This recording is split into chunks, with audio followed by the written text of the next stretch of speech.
Bom, esse nosso projeto de estudo, o Evangelho por Emmanuel, que é realizado desde o ano de 2015 no CEPAC, a quem nós agradecemos sempre por essa oportunidade de estudo do Evangelho, e que esse ano de 2020, em função da pandemia, passou a ser realizado de maneira virtual. Hoje vai fazer, nesse ano de 2020, provavelmente nesse final de ano, encerrando o ano, os nossos estudos desse ano de 2020, e em função da data do Natal, no dia de hoje a gente vai tentar falar do Natal, mas com uma outra abordagem, né? Não é novidade, é a abordagem espírita que os autores espíritas sempre falaram há muito tempo, não é nem questão de novidade, é questão de reflexão, porque nós espíritas temos consciência, ou deveríamos ter consciência, da convivência simultânea dos elementos material e espiritual, né? Nós somos essa convivência, o espírito e a matéria. Só que nós temos dificuldade de refletir espiritualmente. A nossa maior reflexão é material, né? Até na questão do Natal, a gente reflete muito o Natal material. O Natal material, histórico. Quando a gente fala de Natal, a gente lembra de nascimento de Jesus. É um Natal histórico. Aí a gente começa sempre a pensar no nascimento de Jesus há 2000 anos, e está assim, assim, assim. Tudo bem, é importante refletir sobre essa condição histórica do Jesus, mas o próprio Evangelho de Jesus é um Evangelho falado, conversado sobre o Espírito, é espiritual, a reflexão é espiritual. Então, nascimento, que remete... que Natal, que remete a nascimento, a gente traz também a ideia de morte, né? Dentro desse pensamento espírita e desse pensamento do elemento espiritual. Quando Jesus falava dos mortos, quantas vezes Jesus falou dos mortos no seu Evangelho, né? Que o Evangelho falou dos mortos colocando as palavras em Jesus, que Jesus não falou no Evangelho, né? Os apóstolos é que escreveram, os evangelistas é que escreveram falas de Jesus. Mas quantas falas de Jesus no Evangelho da morte? Deixe os mortos enterrar os seus mortos e por aí afora. Quem são esses mortos? Os mortos são aqueles que não viram o Natal espiritual. Qual é o Natal espiritual? Não é o nascimento de Jesus lá em Belém, não é o nascimento de Jesus há 2000 anos atrás. O Natal espiritual é o nascimento de Jesus na pessoa, no coração. Então, quando a pessoa deixa de ser o morto, que se ausenta da vida. Jesus não é esse espírito que disse que eu vim para que tenham vida e vida em abundância. Então ele veio para matar a morte, em todos os sentidos. A morte daquela pessoa que deixa de compreender o mundo como uma coisa de uma encarnação só, aí matou também a morte, como também matar a ausência da presença do Espírito, porque eu começo a compreender que a vida é muito mais do que isso. E quando Jesus nasce no coração de alguém, aquele nascimento também mata a morte, porque mata a ausência da vida. O morto é um cadáver, né? O cadáver é um corpo sem vida. Mas esse morto que Jesus falava, do elemento espiritual, é de um espírito que se ausenta da vida. Então, se esse Natal espiritual ainda não nasceu em mim, eu estou morto. Quem não nasceu fui eu. Eu me ausentei da vida. Então, nesse Natal que a gente vai refletir hoje, a gente vai tentar falar de um nascimento novo. De um nascimento de Jesus, não somente há 2000 anos atrás. A gente vai tentar falar do nascimento de Jesus agora, em mim, em cada um de nós. Esse é o nosso Natal. Esse deveria ser o nosso Natal, né? Mas cada um tem um tempo, cada um tem um nascimento, cada um traz esse Natal da forma como consegue, da forma como pode, dentro do seu processo de crescimento, dentro do seu processo de evolução. Nós vamos falar de dois textos trazer textos de 2 livros, esse Antologia Mediúnica do Natal, Espíritos Diversos, falando sobre alguma coisa de Natal, e esse livro aqui, Pontos e Contos, do irmão X, que é Humberto de Campos. O primeiro texto que a gente vai falar é desse livro, Pontos e Contos. Olha que coisa curiosa. O livro chama Pontos e Contos. Quem era Humberto de Campos? Um grande escritor, jornalista da Academia Brasileira de Letras. Ele era um grande escritor, ele era um grande contista. Ele escrevia grandes contos. Aí o que ele resolveu? Quando ele disse no prefácio do livro Boa Nova, não mais escrevo para agradar, agora escrevo com proveito, o que ele está fazendo aqui? Ele está escrevendo contos sobre alguns pontos. Quais os pontos? Aqueles pontos que ele acha fundamental, não mais para agradar. Ele não mais fala sobre alguns pontos para vender livro, para fazer sucesso, para pertencer à Academia Brasileira de Letras, para ter vantagem editorial, etc, etc. Não, ele agora escreve alguns pontos necessários, alguns pontos que têm proveito. Que proveito? Que trazem vida. E um dos textos que ele traz é o Simeão e o Menino. Simeão e o Menino é o capítulo 25 desse texto. É a confusão que Simeão faz, o menino é Jesus. Ele escreve um conto, e nesse conto ele coloca o velho Simeão do Evangelho de Lucas, né? Esse Simeão conversando com Jesus, um pouco afastado de José e de Maria, só Simeão e Jesus. É um conto, ele escreve como ele quer, mas ele quer atingir um ponto específico. E o ponto específico que ele quer atingir aqui é exatamente o nascimento espiritual. É o Natal espiritual. Por isso que eu quero começar com esse conto dele. Porque o ponto é fundamental, exatamente na data de hoje, que o ponto é o nascimento de Jesus. Mas não somente o nascimento de Jesus há 2000 anos atrás, mas especialmente o nascimento de Jesus no coração de cada um. E o Simeão, o Humberto de Campos, fala da confusão que o Simeão estava fazendo com relação a Jesus, né? E essa confusão não é só de Simeão naquela época. Se naquela época teve a confusão de Simeão, como uma pessoa que não estava compreendendo como um Messias, um mensageiro divino, vai chegar como? Humilde, numa manjedoura, não é chefe de nada, não tem dinheiro, não tem poder, não tem nada com os romanos, que eram os detentores do poder na época. Como uma pessoa dessa vai ser? Que reino é esse? Olha, desde aquela época tinha essa confusão, né? E uma confusão que perdura até hoje. E essa confusão de Simeão ainda é a confusão nossa.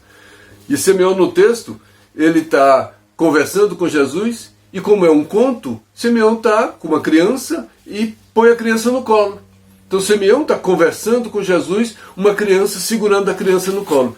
E olha que diálogo interessante. Eu tirei 2 parágrafos. No primeiro parágrafo, Simeão começa a questionar Jesus. Por quê? Por que isso? Por que aquilo? Por que de muita coisa? Por que numa manjedoura? Por que isso? Por que aquilo? Como um rei, um Messias chega dessa maneira? Né? Por quê? E no segundo ele pergunta como. Como é que você vai fazer? Né? Olha que dois questionamentos. O primeiro é como, é o porquê. Por que o Messias chega assim? Agora o segundo ele fala, tá, já que chegou assim, como é que você vai fazer para cumprir o seu papel de Messias? Olha como o Humberto de Campos escreve esse conto e como ele mostra esse ponto, que é o ponto que a gente quer atingir na nossa conversa de hoje sobre o Natal. Ele diz no porquê. Por que preferiste a palha humilde da manjedoura, já que vens representando os interesses do eterno Senhor da Terra? Como não nasceste ao lado do augusto imperador divino para defender o flagelado do povo de Israel? Por que você não nasceu poderoso? Por que não nasceu entre os reis para poder defender o povo?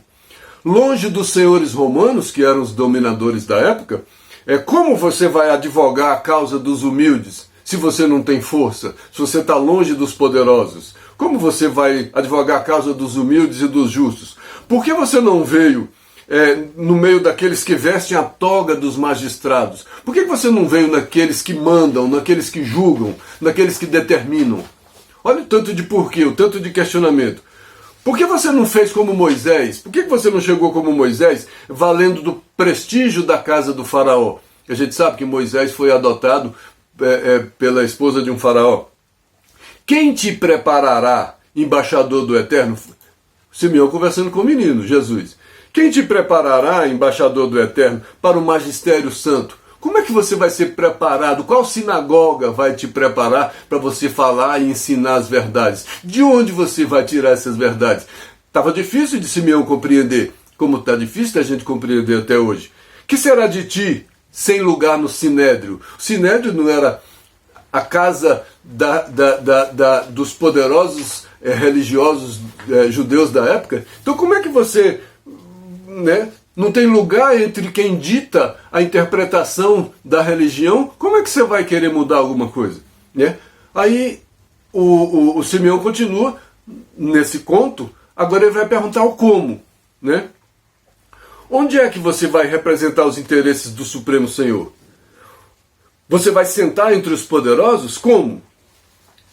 Você vai escrever novos livros? Livros de sabedoria? Olha os livros materiais. Você vai improvisar novos discursos que obscurecem os grandes oradores de Atenas e de Roma? Você vai amontoar, enriquecer? Você vai ter muito dinheiro suficiente para redimir os que sofrem? Você vai erguer novos templos de pedra? Você vai ordenar a execução da lei, dessa nova lei que você vai trazendo? Como? Decretando medidas que obriguem a transformação imediata de Israel? Olha quanto questionamento. E aí o Simeão pergunta, diz aqui, indagou entre lágrimas para Jesus: dize-me, divina criança, onde representarás os interesses do nosso Supremo Pai? Olha quantas dúvidas de Simeão. Aí o texto diz: o menino tenro ergueu então a pequenina destra e bateu muitas vezes naquele peito envelhecido que se inclinava já para o sepulcro. O que Jesus fez foi levantar o rosto e bater algumas vezes naquele peito daquele velho senhor que já se inclinava para a morte. O Humberto de Campos está dizendo, bateu naquele peito daquele senhor que já estava quase morrendo. E nesse mesmo momento Maria se aproximou, pegou Jesus nos braços e saiu com ele. E o Simeão ficou achando que estava sem resposta. Ele falou, bom, eu fiz um monte de questionamento para essa criança, perguntei um monte de porquê, um monte de como ele ia fazer, e o que essa criança fez foi bater a mão algumas vezes no meu peito e foi embora. Simeão ficou sem entender. Aí o Humberto de Campos vem. Somente após a morte do corpo, Simeão veio a saber que o menino celeste não o deixara sem resposta. Somente após a morte do corpo, espiritualmente, Simeão compreendeu que Jesus, naqueles tapinhas que ele deu no peito de Simeão, ele tinha dado a resposta. E aí o Humberto de Campos diz: o infante sublime, no gesto silencioso, quisera dizer que não vinha representar os interesses do céu nas organizações respeitáveis, mas efêmeras da terra. Vinha da casa do Pai justamente para representar o Pai no coração dos homens. Olha a resposta. Todos os questionamentos que o Simeão tinha feito foram questionamentos que diziam respeito a essas organizações terrestres, humanas. Como é que vai resolver? Do ponto de vista material que a gente estava fazendo. Do mesmo ponto de vista que a gente comemora o Natal hoje. Do mesmo ponto de vista que a gente vê o Natal hoje. E a gente ainda não conseguiu mudar o ponto de vista. Porque a gente está no ponto de vista material. A gente não tem muita dificuldade de entrar no raciocínio, na reflexão, no ponto de vista espiritual. Só depois da morte do corpo que ele se libertou dessas amarras, dessas limitações do corpo, da matéria, que ele pôde refletir com o espírito mais liberto. Aí ele compreendeu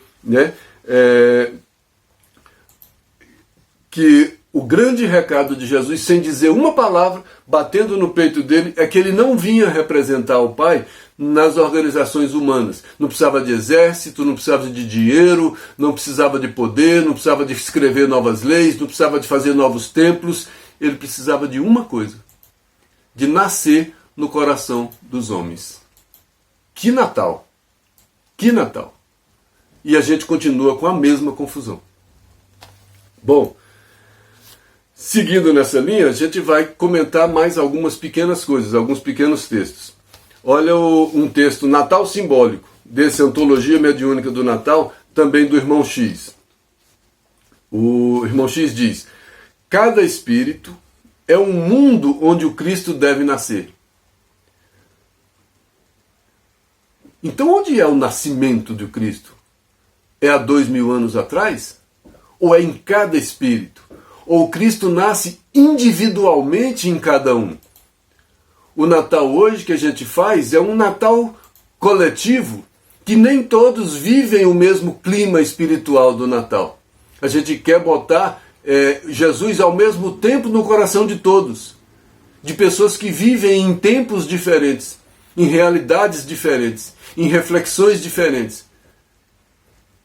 Essa é uma tentativa de acordo com as concepções humanas, mundanas, materiais das organizações humanas, né?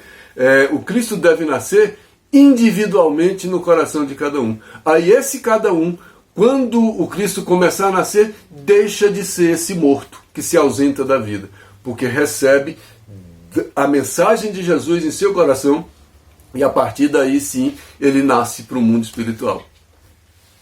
É o Natal individual. Então cada espírito é um mundo onde o Cristo deve nascer. Fora loucura esperar a reforma do mundo sem o mundo reformado. Sem o homem reformado, desculpa. Essa loucura perdura até hoje, né? Simeão cometeu essa loucura, queria que o Cristo reformasse o mundo.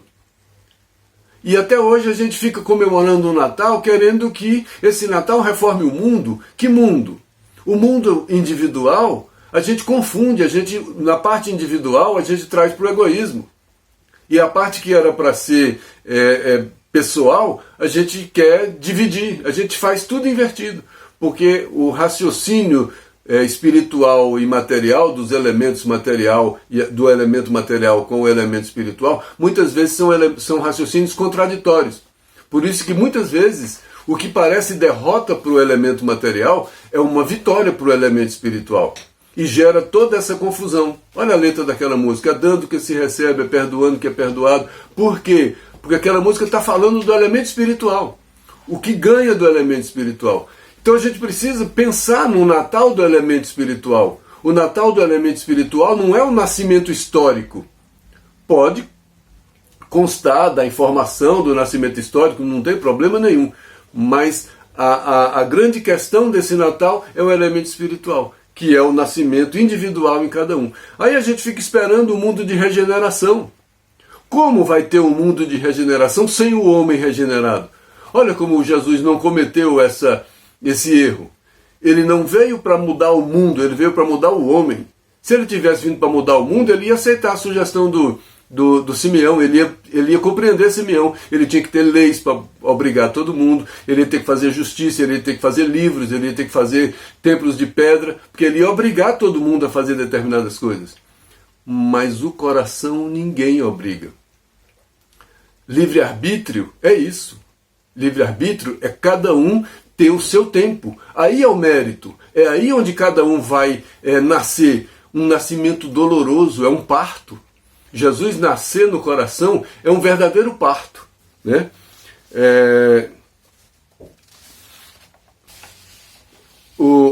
Ainda na Antologia Mediúnica do Natal, o Espírito Carmen Sinira, na noite de Natal, olha o que ela diz: Natal, prossegue o mestre de viagem, em vão buscando um quarto de estalagem, um ninho pobre em vão, e encontra sempre a cruz, ao fim da estrada, por não achar socorro, nem pousada em nosso coração. De que Natal ela está falando? Primeira palavra que ela usa, Natal. Prossegue o mestre de viagem. Qual foi a viagem do mestre? Ele chegou há 2000 anos atrás. E está esses 2000 anos a mensagem dele viajando. Naquela época a mensagem não foi entendida, tanto que foi crucificado, porque a mensagem não foi entendida. E essa mensagem prossegue viajando no tempo, há 2000 anos atrás, essa mensagem viajando, e ele continua sem encontrar estalagem no nosso coração. Ele veio trazer a mensagem para o coração naquela época, e nós crucificamos. Mas essa mensagem prossegue em viagem, uma viagem de 2000 anos. E a gente ouvindo a mensagem e não abre a porta do coração para ele se instalar, a manjedoura do nosso coração. Aí ele encontra sempre a cruz ao fim da estrada por não achar socorro nem pousada em nosso coração. Então a gente continua crucificando Jesus. Dependendo do Natal que cada um vive, cada um ainda crucifica Jesus. Pode não estar pregando Jesus com prego uma cruz, mas Jesus está morto no seu coração. E é preciso refletir o Natal como uma grande possibilidade de nascer Jesus no coração de cada um. Aí essa mensagem vai encontrar guarida no coração do homem. Não necessariamente coletivamente ao mesmo tempo, porque cada um vive pelo livre-arbítrio, que é necessário para o mérito, para a aquisição de virtude, né? Vai encontrar o tempo de cada um. Mas o bem e o amor é paciente, espera. O semeador saiu a semear. O semeador continua semeando permanentemente. Tem 2000 anos que o semeador está semeando e essa semente continua aí, encontrando pedregulhos, encontrando espinheiros, caindo algumas fora do caminho. E a gente comemorando alguma coisa material. E o elemento espiritual adormecido. Desperta, ó tu que dormes. Levanta-te dentre os mortos, que o Cristo te esclarecerá. Vamos acordar dessa letargia dos mortos, que não enxergam o elemento espiritual. Desperta, ó tu que dormes. Saia dos mortos. Comemore o Natal do Cristo no coração. Deixa Jesus nascer em seu coração. Levanta-te dentre os mortos. Olha o Natal, olha o nascimento de Jesus, que o Cristo te esclarecerá. Porque a mensagem dele é para o Espírito. O irmão X, num outro texto, no mesmo livro, capítulo 76, Jesus e os homens. Olha o que o irmão X fala. Pergunte a cada homem e a cada mulher do seu caminho o que pensam do Cristo de Deus. E pelas afirmações pessoais que derem, você conhecerá de pronto em que situação íntima se encontra cada um deles. Ela pediu para a gente perguntar para cada pessoa que está ao nosso lado o que pensa de Jesus. E dependendo do que ele falar, a gente vai conhecer qual é a situação íntima dele. Qual a situação íntima? Está vivo? Está morto? Jesus já nasceu nele? Ou não? Qual é o Natal dele? Qual é o nascimento para ele? Né? Se a gente substituir o que pensam de Jesus, se a gente perguntar para cada um o que pensa do Natal, vai acontecer essa mesma coisa. O que cada um pensa do Natal vai mostrar a posição íntima de cada um. Se o Natal para mim ainda é somente festa, somente comida, o que é Jesus para mim? O que é o Natal para mim? Está mostrando uma posição íntima, extremamente material. Eu estou vivendo o Natal do elemento material.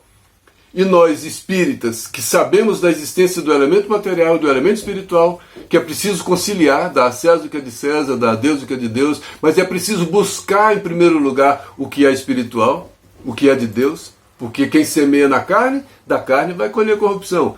Quem semeia no espírito, do espírito vai colher a vida eterna. Então onde a gente está semeando? Em que Natal eu estou semeando? Nós, espíritas, temos que tomar mais cuidado com o nosso Natal. Porque embora a gente possa fazer ceia, reunir família, comemorar o nascimento de Jesus histórico, etc, etc, mas e o Jesus em cada um? E o Jesus no meu filho, na minha mulher, na minha família, no meu trabalho, no meu dia a dia? E o Jesus na minha vida? E o Jesus em meu coração? Quando é que vai nascer? É desse nascimento que a gente está falando nessa época de Natal.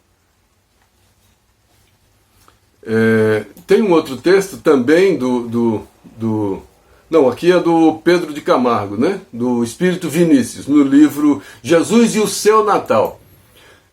Nós até falamos sobre isso em outra oportunidade, mas é tão bonito que a gente vai trazer de volta a mesma pergunta. Ele pergunta: Cristo nasceu onde? Quando? Ele está perguntando: e o seu Natal? O Cristo já nasceu em você? Onde? Como? Só nasceu há 2000 anos atrás ou já nasceu em nós? O que fez o Cristo nascer em mim? Se nasceu, está começando a nascer? Né? O Cristo nasceu em cada um. Quando foi que o Cristo nasceu no filho pródigo? Quando ele caiu em si. Quando ele caiu em si, tanto que o pai dele, quando o irmão estava ciumento, ele falou: não, seu irmão, você sempre foi meu filho, você está aqui comigo, seu irmão estava morto e voltou para a vida. Quando ele disse que seu irmão estava morto e voltou para a vida, ele está falando disso. Cristo está nascendo no seu irmão, por isso ele está voltando para o pai. Então, para o filho pródigo, naquele momento, era o Natal, era o nascimento de Jesus. E tantos exemplos que a gente conhece do nascimento de Jesus em várias personalidades famosas, anônimas e etc. Aqui nesse texto, o Vinícius, o Espírito Vinícius, fala de quando foi o Natal para vários espíritos. Ele fala: pergunte para o Paulo de Tarso: o Cristo nasceu? Onde? Quando? O que Paulo vai responder? Nasceu. Para mim, ele nasceu na estrada de Damasco. Eu era então intolerante e fanatizado por uma causa inglória. Me vi envolvido em sua divina luz. Então o cair do cavalo para o Paulo de Tarso foi o nascimento de Jesus para ele. Foi o verdadeiro Natal do Paulo de Tarso. Foi a partir dali que ele fez toda a transformação na sua vida, porque o Cristo nasceu. Despertou ele que dormia, que estava entre os mortos. Por isso o Cristo nasceu nele. Ele deixou de se ausentar da vida, porque o Cristo trouxe para ele vida, e vida em abundância. Olha o Evangelho enchendo as nossas reflexões com essas informações do Evangelho. Madalena, mesma pergunta de sempre. Cristo nasceu? Onde? Como? Para Madalena, Jesus nasceu em Betânia. E Madalena diz: certa vez em que eu ouvi sua voz, essa voz despertou em mim a sensação de uma vida nova, com a qual até então jamais sonhara. Quando Madalena ouviu Jesus, eu ouvi sua voz, né? Seu falar me encantou. Olha aquela música, né? Madalena ouviu a voz e com o ouvir da voz caiu em si. Ela foi a filha pródiga que, ao ouvir Jesus, caiu em si também e quis voltar para a casa do Pai. E esse momento de cair em si foi o nascimento, foi o Natal de Madalena. Pedro.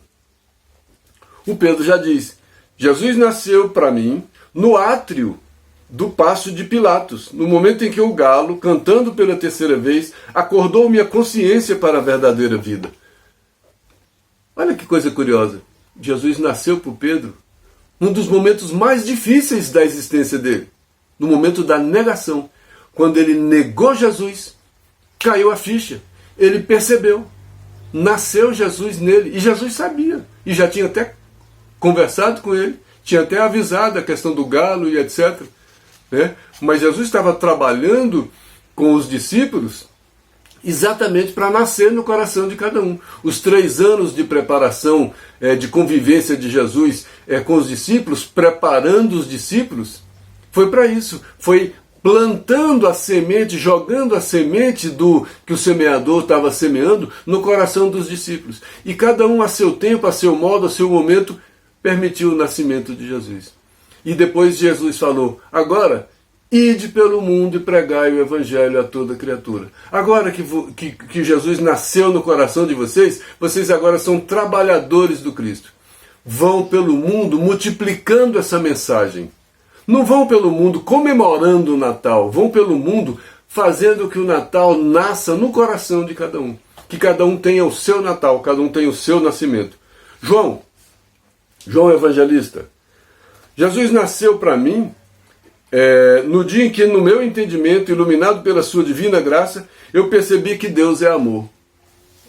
Então Jesus nasceu para o João com a compreensão do amor, tanto que ele falou que Deus é amor. Se Deus é amor, quando ele compreendeu isso, ele compreendeu o amor, Deus chegou na vida dele. Que coisa gostosa. Zaqueu. Jesus nasceu para Zaqueu em Jericó, quando ele, ansioso para conhecer Jesus, subiu na árvore, na beira do caminho. Quando ele se movimentou, quando ele foi atrás. Jesus não fala, vinde a mim? Vinde a mim quer dizer, tenha uma atitude, um ato de vontade, faça um movimento para abrir o seu coração. É o movimento de ir que abre o coração. O vinde a mim do Zaqueu foi subir na árvore. Quando ele subiu na árvore, ele estava falando, eis-me aqui, Senhor. Vinde a mim, ele foi atrás, ele foi buscar, como aquele cego Bartimeu também foi atrás, né? Como a gente não vai atrás na maioria das vezes, porque a gente está cego, não tem olhos de ver, não tem ouvidos de ouvir, aí a gente não vê e não ouve o chamado, e aí Jesus não nasce em nosso coração. O Dimas, o bom ladrão, crucificado junto com Jesus, Jesus entre dois ladrões, um zombando dele, não tinha nascido nele. Mas o Dimas, o bom ladrão, ainda pede para Jesus, que queria estar com ele na glória do Pai, etc. O que ele fala? O que ele percebeu na hora da morte? Jesus nasceu nele. Jesus morrendo, o Dimas morrendo, e Jesus nascendo nele. Olha que coisa curiosa. Então, a morte de Jesus, a crucificação de Jesus, é para quê? Para eu compreender e ele nascer em mim também. Então, quando eu comemoro, quando eu percebo numa Páscoa, numa Semana Santa, a crucificação de Jesus, na verdade, aquilo tem que ser o nascimento de Jesus em mim. E uma época dessa, de final do ano, eu posso pensar no nascimento histórico de Jesus, mas eu tenho que refletir como? Esse Jesus tem que nascer em mim. E como é que ele vai nascer em mim? Quando esse sentimento me tocar. Aí eu vou mudar minha maneira de olhar o mundo, minha maneira de olhar para as pessoas, minha maneira de julgar as pessoas, minha maneira de compreender. Né? E aí a gente fica nesse mundo de morte e vida. Né? Nós vivemos entre morte e vida. Só que nós temos esses dois elementos. O elemento material, a morte chega a toda hora. Porque tudo se transforma, tudo tem tempo determinado. Tudo tem uma duração, mas o elemento espiritual é imortal, não tem duração. Né? E a gente vai usando esse elemento material que acaba para construir o elemento espiritual. A nossa personalidade do momento, o meu nome do momento, que é a minha personalidade, é o elemento material. O Wilton morre. O Wilton vai morrer sim. Agora, o espírito, a minha individualidade, eu que sou essa individualidade, é que não morro. Então dizem, eles usam muito essa figura, né? Desde quem não era espírita, Shakespeare falava isso, que tudo isso aqui é uma grande peça de teatro, onde nós representamos papéis. Né? Eu sou um artista, o espírito é um artista que representa vários papéis. Cada personalidade dessa, cada existência minha, cada um nome novo que eu tenho, cada família nova que eu tenho, é um papel novo. Mas essa peça acaba ali na frente. Ela vai ser ensaiada, encenada, e aquela peça vai trazer conhecimento para o artista. O artista é o espírito imortal. Os papéis que ele representa, esses papéis são as existências. Então, em cada novela que eu participo, a personalidade que eu vivi naquela novela é só uma personalidade, que vai crescer a compreensão da vida do espírito. Porque o espírito viveu vários papéis. E cada papel que ele vive vai trazer para ele uma experiência nova. E ele vai nascendo e renascendo em cada papel. Uma hora eu tenho um papel de negro, um papel de branco, um papel de pobre, um papel de rico, um papel de mulher, um papel de homem, e por aí vai. E esses papéis que eu vou exercendo, vai crescendo o artista. Eu não posso esquecer do artista. Eu não posso confundir. Eu não posso esquecer que por trás do papel tem o artista. Eu sou o artista, eu não sou o papel. Mas tem gente que quando está com um papel bom, um papel importante, quando é protagonista da peça naquele momento, ele acha que aquele papel é a vida dele, ele se confunde. O artista se confunde com o papel. Aí o artista não quer ser mais o artista, ele quer ser o papel. Porque o papel era um papel de importância, era um papel de protagonismo. E a gente comentando, falando olhando o relógio aqui, a gente falando de vida, de morte e etc., tem uma passagem no Evangelho de Lucas que fala do anúncio do nascimento de Jesus. A gente pode olhar esse anúncio do nascimento de Jesus de várias formas, né? Um anúncio formal, tinha Maria, e um anjo, Gabriel, chegou e anunciou para Maria que ela ia engravidar de Jesus e etc. Esse é um anúncio, né? Mas a gente pode compreender também que o anúncio da chegada de um mensageiro, de alguém que precisa de amor para receber o mensageiro do amor. Já pensou? O que precisaria Maria, o que precisaria um espírito para receber um coração de Jesus, uma pessoa como o coração de Jesus, no seu ventre? Né? Quando eu comemoro o Natal hoje, que eu falo do nascimento de Jesus, eu não estou falando do nascimento de Jesus no meu ventre. Eu estou falando do nascimento de Jesus em meu coração.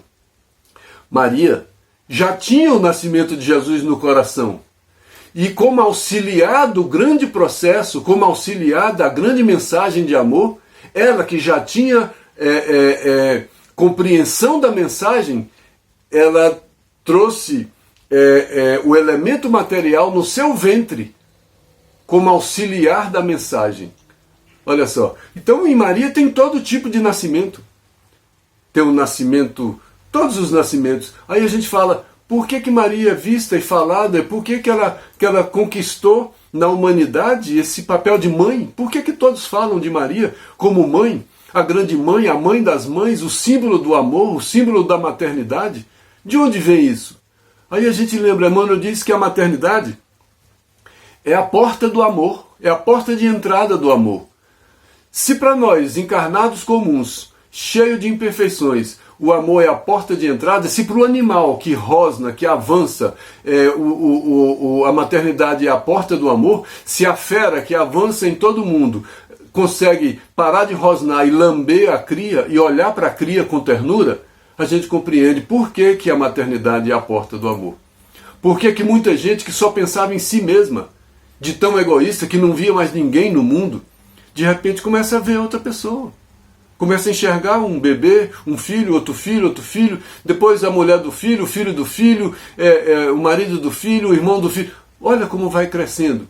Até que a gente começa a falar como Jesus falou, quem é minha mãe? Quem são meus irmãos? Até que a gente perceba que todos somos irmãos, porque pela porta do coração começou a entrar o amor materno, né? O amor paterno. Agora, esse amor de mãe, ele não tem só o amor do coração, porque ele tem também o do ventre. O do pai tem o do coração, tem o da contribuição genética, mas a mãe traz também no ventre. A mãe também é uma Maria. A mãe também é uma Maria. Por isso é muito mais difícil um pai, uma mãe abandonar do que o pai. Porque a mãe é a porta de entrada do amor no ventre e a porta de entrada do amor no coração. É um amor forte, incompreensível, que Chico Xavier disse que a mãe tem segredos com Deus. A maternidade é um segredo da mãe com Deus. Meu Deus, qual é o segredo da maternidade com Deus? É o amor. Por isso é que a gente vê Maria dessa maneira tão linda. Por isso é que tem essa fé, né? O anjo Gabriel falando, virou uma oração, a comunicação do anjo Gabriel com Maria, né? E a gente salva Maria, salve Maria, cheia de graça. Qual graça? Esse amor, essa possibilidade de emprestar o ventre e trazer no coração esse amor que ela já tinha. Senhor é convosco, porque ela já está, né, compartilhando desse amor. Por isso é que ela emprestou o ventre para essa pessoa. Bendita sois entre as mulheres, porque ela foi além das mulheres comuns. Ela não emprestou só o ventre, porque ela foi muito mais. E por isso é que ela é a mãe das mães, a gente compreende, né? E eu não estou aqui, né? A gente está fazendo comparações simbólicas, né? Bendito o fruto do vosso ventre. Olha qual foi o fruto do ventre. Foi o amor. Foi o nascimento de Jesus em todas as formas. O Cristo nasceu em Maria. Olha, que nascimento completo em Maria. E a gente tem esse exemplo, né? E é para essa Maria que a gente fala nessa prece conhecida de todos nós. Rogai por nós, agora e na hora da nossa morte. Olha o que a gente pede. Peça por nós, né? Você que é cheio de graça, que o Senhor é convosco, que é bendita entre as mulheres, né? Com esse amor que você é capaz, né? Com esse amor que você tem, peça por nós, agora, nesse momento, nesse minuto, para que Jesus possa nascer em meu coração também, já que eu não trago ele no ventre, que eu não tive a possibilidade, né? Que eu não tive a competência, que eu não tive a virtude para trazer um Jesus no ventre, que eu possa trazer Jesus no meu coração, que ele possa nascer no meu coração. E na hora da nossa morte, que é um momento tão difícil, é o momento em que eu vou acordar, como Simão, que só compreendeu os tapinhas que Simeão, só compreendeu os tapinhas que Jesus deu no seu peito quando ele desencarnou.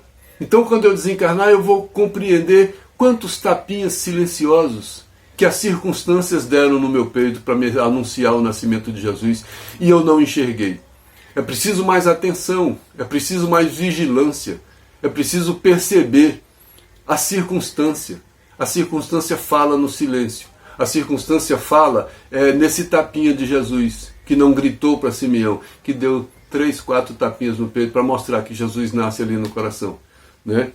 E aí, para encerrar, já que nós falamos de nascimento de Maria, falamos do nascimento de Jesus, que falamos de Maria, e no nascimento de Jesus em nosso coração, tem uma figura no meio de tudo isso, uma figura paterna, José, né? que no livro José, no texto José da Galileia, do livro Levantar e Seguir, Emmanuel coloca de maneira tão bonita. Ele disse, olha, José participou do nascimento de Jesus, do processo, teve em suas mãos o cuidado de Jesus. Quem seria essa pessoa que teve em suas mãos o cuidado com Maria, o cuidado com Jesus, receber esse Espírito? Quem seria esse José?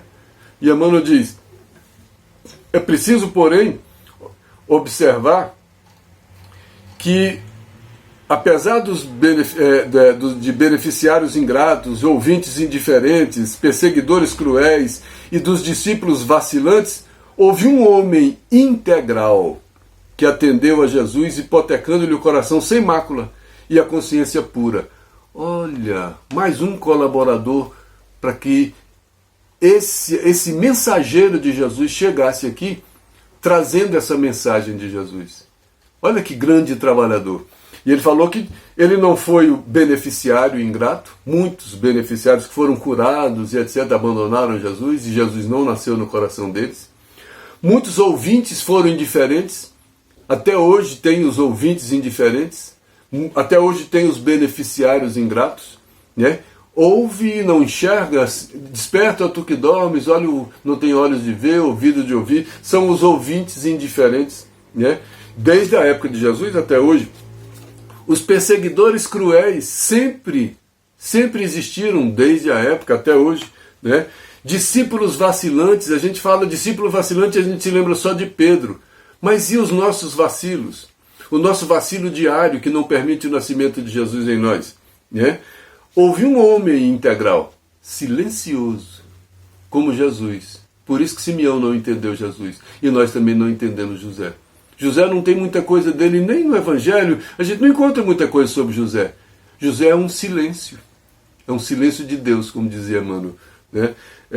Houve um homem integral que atendeu a Jesus, hipotecando-lhe o coração sem mácula e consciência pura. Coração e consciência. Coração sem mácula. Coração que não tinha o que resgatar. Ele não era expiação, né? E consciência pura, porque ele cumpria seu dever. Ele não tinha problema na consciência, porque ele era o dever puro. Qual era o dever dele? Aquele dever que ele cumpriu silenciosamente, contribuindo com a humanidade, com o nascimento de Jesus. Olha, ele colaborou com a chegada do mensageiro, dessa mensagem que faz nascer o amor no coração das pessoas. E ele fala, José da Galileia foi um homem tão profundamente espiritual que seu vulto sublime escapa às análises limitadas de quem não pode prescindir do material humano. Um vulto tão profundamente espiritual que os nossos critérios de avaliação não conseguem avaliar.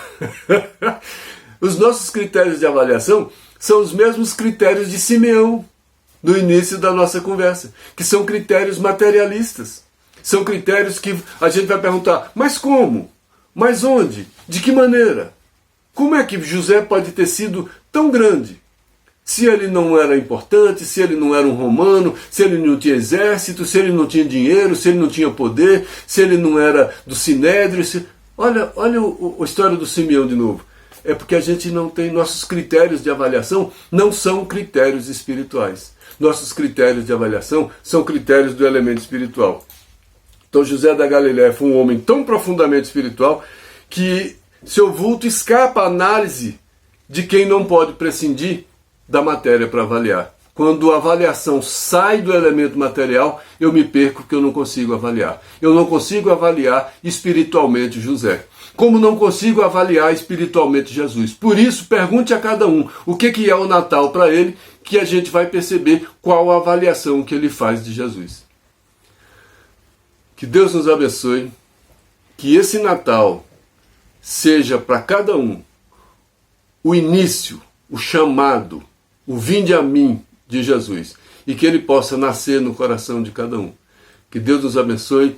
E quando eu falo hoje Feliz Natal, eu estou dizendo, seja feliz com o nascimento de Jesus em seu coração.